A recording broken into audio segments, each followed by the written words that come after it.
So, and welcome back to Deponia. Let's take a look into the, let's take a look at the village center, not into.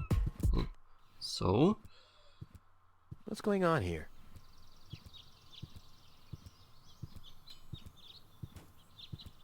I haven't seen such a crowd in front of the town hall since the mayor wanted to introduce a tax on the lack of political commitment. So, okay, we can we, okay, we can't talk with them, but let's take a look what is going on here. So, Rufus, come on, a bit more speed. Please form a line, people. Draw a waiting... Draw a waiting number, and the mayor will see you in a short while. What's going on here? Did someone refill the peanut jar? A girl fell from the sky. They say she's a real beauty. The mayor is about to decide who's going to give her shelter. Yeah, well, I doubt he'll have a hard time to decide once he's heard my story. I saved that girl from the Dark Exchequer. I am responsible for her. Nice try, buddy, but I've made up a good story, too. Mine even has a dragon in it, so move to the back of the line and draw a number like everyone else. They seem to be not very friendly. At this point, I hate lines. Do we really have to? Number 66! Almost my lucky number. So let's... Opening hours, when are they?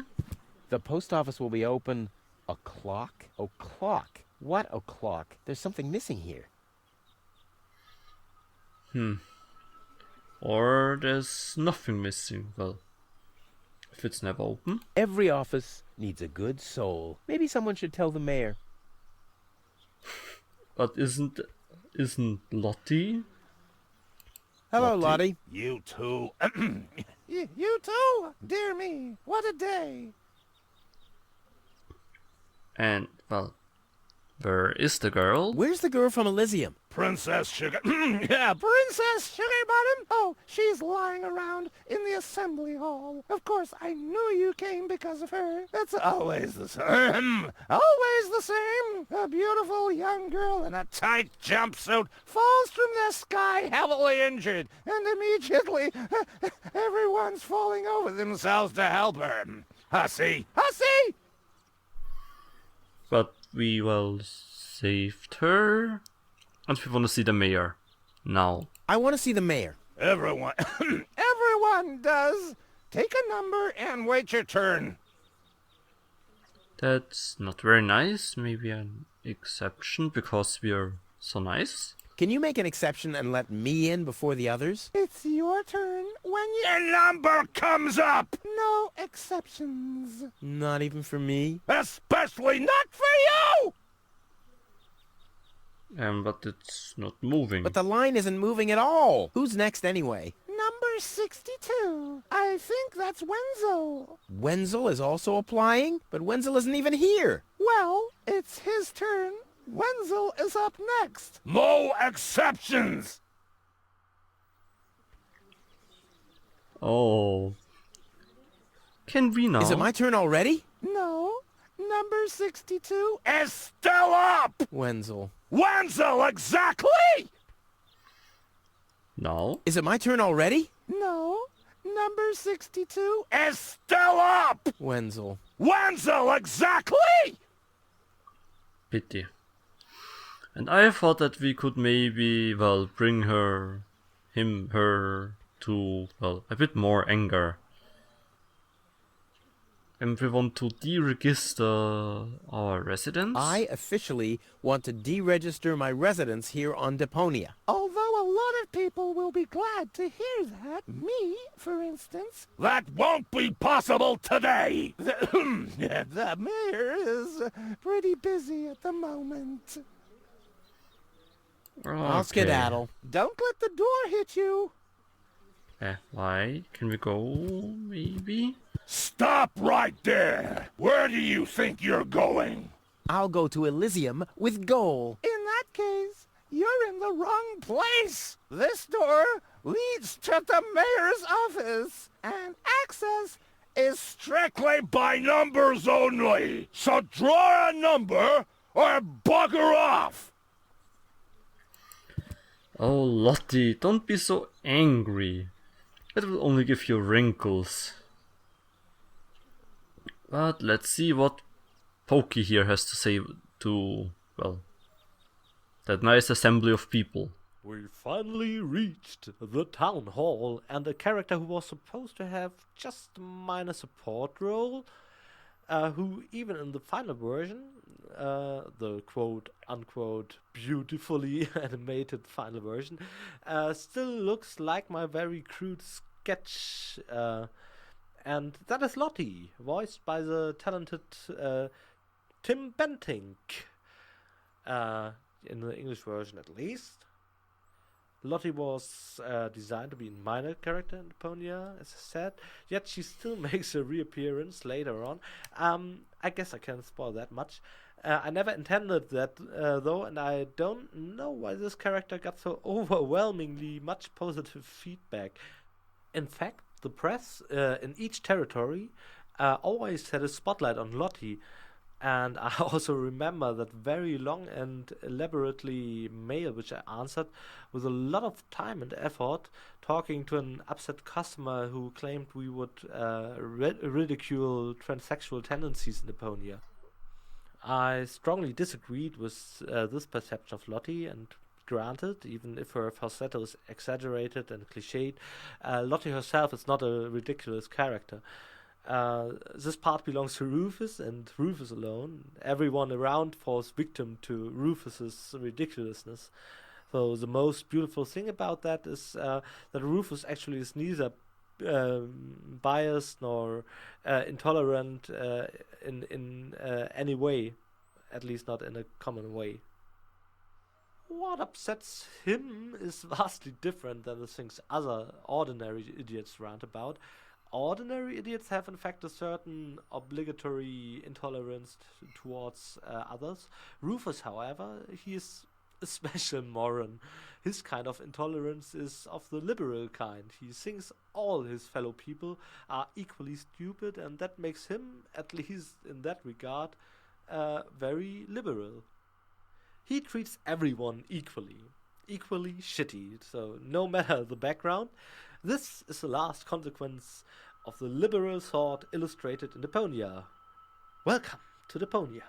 My name is Pokey Pokinson. Well, at least he starts treating everyone equal. That is something good to start off, I would say. Well, if the shitty part wouldn't be there, but, well, who knows, maybe. I don't think he'll change. Hardly ever saw such stupid hats. Okay. Hardly ever saw such...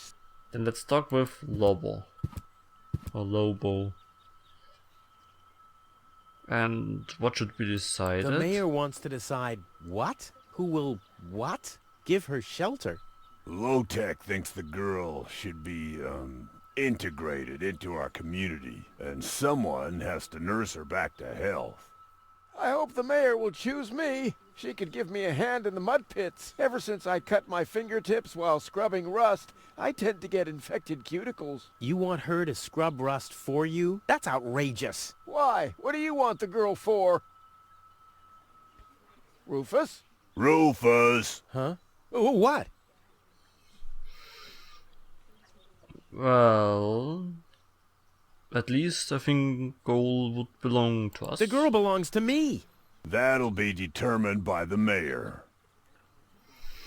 And, well, how to get to him? Well, how do I get to the mayor? That's easy. Take a number and stand at the end of the line. And, well, cut me in? Couldn't you let me cut in? See, I'm in a bit of a hurry, and... I see. Well, if that's the case... Do you want my chair? Shall we get you something to drink while you're waiting? We could bake a cake for you, too. Really? I like cactus cake, but no raisins. Thanks very much. And... Oh. I see. Crap. Now I'm hungry. What? So no cake. The cake is a lie. Sadly. Well, where is Skull? Where's the girl now? She's lying in the assembly hall. Dr. Gizmo is with her. They say she's unconscious. I hope she isn't injured. So do I. So do I. It's not easy stacking exhaust pipes with broken arms. Well, the hats look extraordinarily. Nice hats. Did I miss a trend or something? The roofer switched to making hats, 'cause it hasn't rained for months. I see. And I'm sure the trousers are from the guy who used to make tarps, right? Hey, my wife made them for me. Well, thanks for nothing. So, let us go first. How about that? Sounds good, doesn't it? No, really, let me go first. Listen, Rufus, a minute ago that was a nice little joke, but now it's half annoying. And half sad. I'll skedaddle. Magnets? Those notice boards are great. I mean, if it wasn't for them, I'd still have to search for magnets in the trash heaps. So then, we have magnets. The waiting number 66 and magnets. Can you combine? This doesn't have to be waited on. Bada boom! Okay then. I guess can we go to the assembly hall? I highly doubt it, but Goal! I have to talk to her. She's gotta know who her savior is.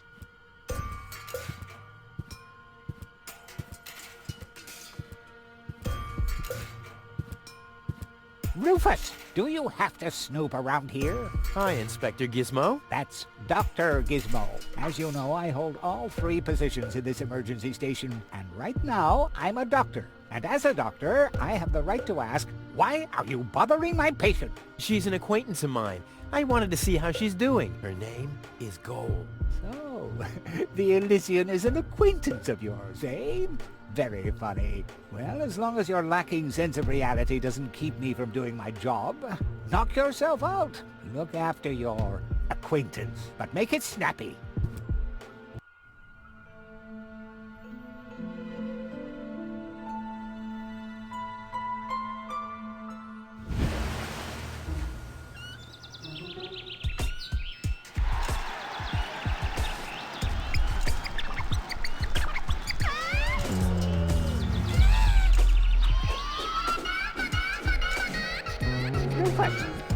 That's enough.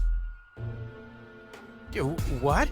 Come on! Enough daydreaming for today. My patient needs rest. Well, at least I guess that she needs rest. In order to know for sure, she would have to wake up first. She's unconscious. What's wrong with her? What does she need? To be more conscious, obviously.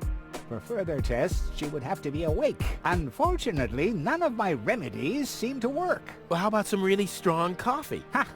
The coffee that can be of help here needs to be brewed. Doesn't every coffee need to be brewed? Yes, right, but Hey, not to worry, Dr. Gizmo. I have a plan. do the world a favor and spare us your plans, Rufus. Your wacky plans have never done anyone any good, except that the mayor granted me a larger file cabinet for patients' histories.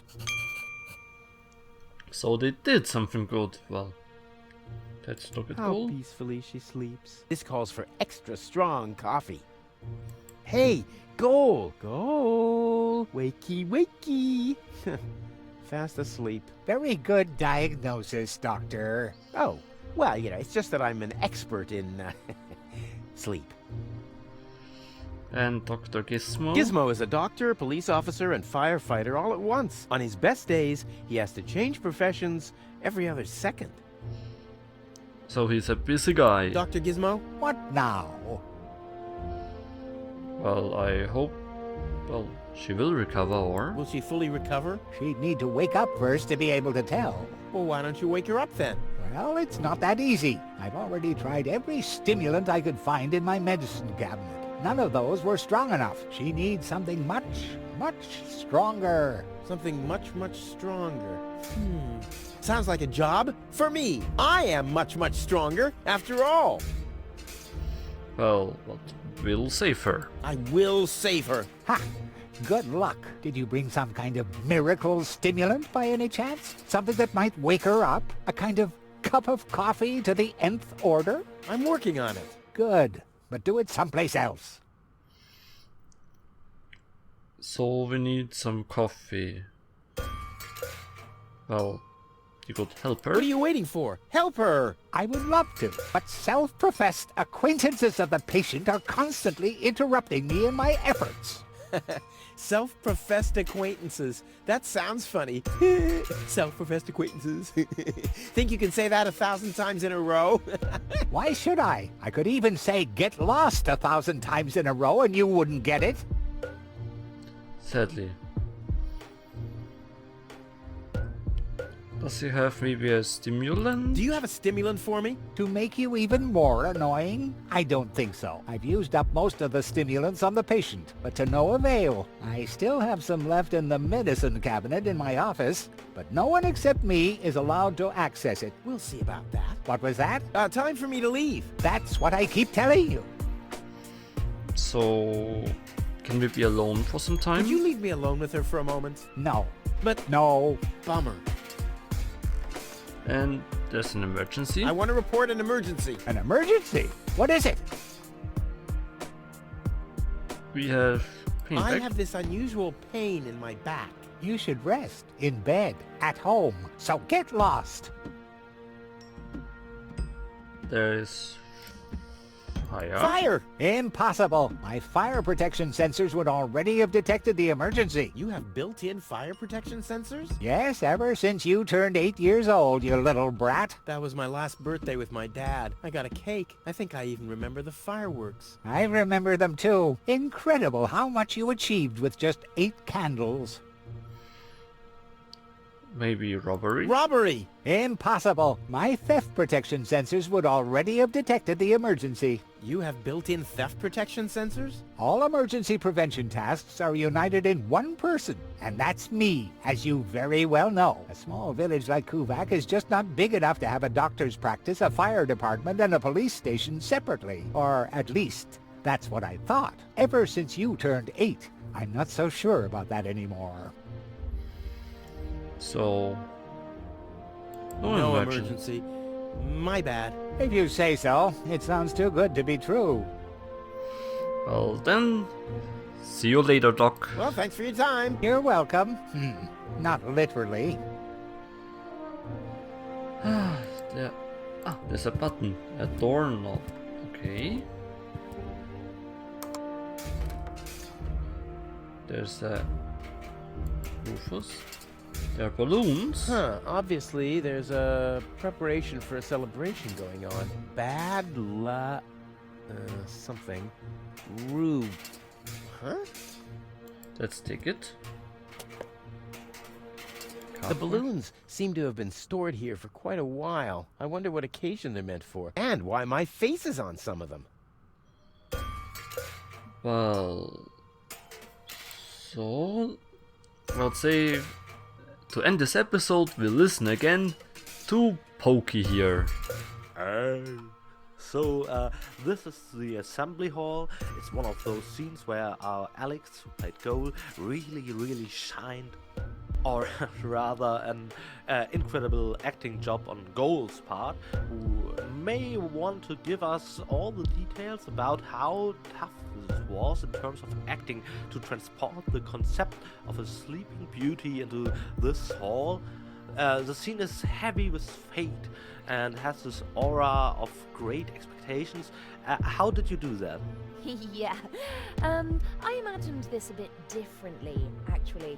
I was promised a lead role, after all. Yeah, whoa, wait a minute. It is, in fact, a leading role.